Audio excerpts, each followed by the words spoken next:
Good afternoon, everyone. We hope that you are ready to have a great afternoon with your inquiry circle today on Wednesday the 3rd. So we are going to start off with a quick mini lesson video. You'll have your inquiry. Our agenda, you are watching a quick mini lesson video. Thank you to Explain Everything, a very cool app that Colette has taught Catherine about. We are going to get right into Inquiry Circle work time in your designated locations, and then we will meet back in the cafe at 3:55 for whole group reflection. You will actually get a chance to work with another inquiry circle and learn about what they are working through, and you will get a chance to share what your group is working through.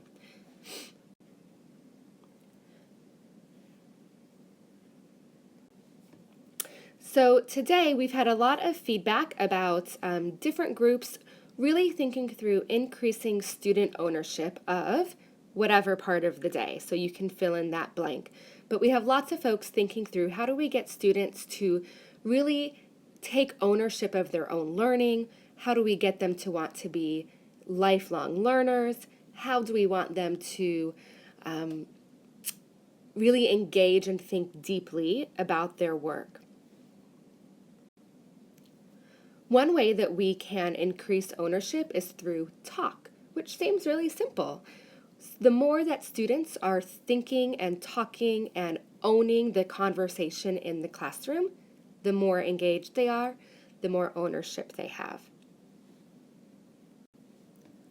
There are 5 talk moves that are easy to embed in your room and in your conversation, and most of them you're probably already doing without really even knowing what they're called.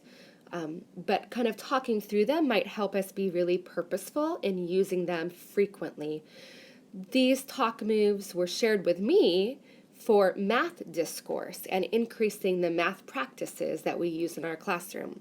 But I think that they can really be applied to any part of your day, not just math. The first talk move that we can consider is revoicing. So this is when the teacher repeats some or all of what a student has said. The new twist that you can add to this, however, is that you then ask the student to sign off on the correctness of your revoicing. So you might say, so let me see if I understand what you're saying, Adam. You're saying, and then you repeat or you rephrase. Sometimes you might do this to increase the sophistication of how it was said, or you just restate it back and then ask them to think. This will sometimes help students understand what they've said more deeply. When they hear you saying it back to them, it allows them that second chance to process, is that really how I wanted it to come out? Or, was there something interesting about what I said?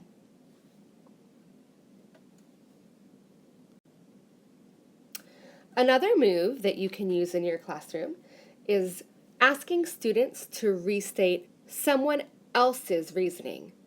So if one student answers or shares an idea, instead of the teacher saying, oh, so what I hear you saying is, you might ask another student to do that. So this is when a student restates another student's idea exactly or in his or her own words. And then the teacher can facilitate deeper discussion by asking the first student if it was an accurate interpretation. So you might say something like this. Friends, who thinks they can repeat what Alex just said? Or you might say, readers, who thinks that they can explain in their own words what Alex just said?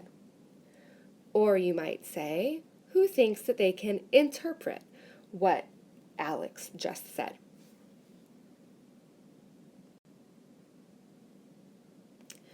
Another talk move that can be effective in the classroom is asking students to apply their own reasoning to someone else's. The teacher then can ask student B to agree or disagree with student A and to explain the reasoning behind their statement. So before the teacher kind of gives intonation that the original response is correct or incorrect, or on the right track or not on the right track, you might first give it off to another student. So you might simply say, who might disagree with what Alex just said? Or, who might be thinking that they kind of agree with what Alex just said? And then I always think that it's a smart idea to continue that deep conversation by going back to the first student and asking, is that what you thought?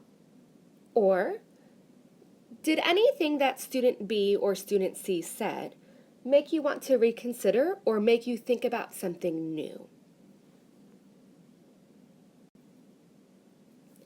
And of course, we've become very artful in how we can prompt students for further participation. A couple of stems that I've heard that I think are really effective. So when there's been a couple students or a handful of students that have had a lot of airtime and we want more voices in the conversation, we can slow down and allow for some silence. And then we can prompt by saying, are there any voices that we haven't heard from yet? Take a minute and think. Have I not added to this conversation yet? What might I be able to add to the conversation? If still there's a lot of silence and not a lot of new voices, then it can always be a good idea to give a little bit of turn and talk time. If I haven't heard from you yet, please take a minute. Turn to someone next to you. What might you be able to add to the conversation? Give me a thumbs up when you're ready to share. The more frequently that we do this, the more that this becomes a routine in every conversation in the classroom. The students will then start to share more willingly and more readily as time goes on. And one of the most important talk moves that you can allow in your classroom is using more wait time. Normally, or usually, when I hear wait time, I immediately think of waiting after I ask a question, making sure that all the hands go up or that all the thumbs go up, that a student has something to share. But there's a twist that you can use with wait time, which is slowing down and adding wait time after a student responds. And then you can go back and use any of the previous talk moves to encourage that deeper dialogue.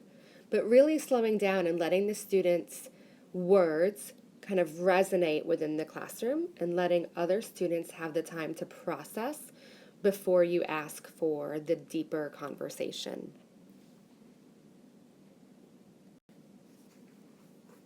So again, here's a quick list of 5 talk moves that may increase the quantity and quality of student discourse in your classroom, which then will certainly have an impact on the amount of student ownership or student engagement, or the amount of confidence that students then take into their learning. They'll really start to own their learning when they are in charge of the conversation. So off you go. We hope that this was helpful. Thanks for responding so thoughtfully to our exit slips so that we can be purposeful in what we share with you. We really want these short little mini lessons to help a majority of you each time we get together. Enjoy your work time. We will see you at 3:55 in the cafe. We will have table tents on the tables in the cafe, so look for your group's table tent, have a seat, and then we will get started right away at 3:55. Thank you so much, everyone.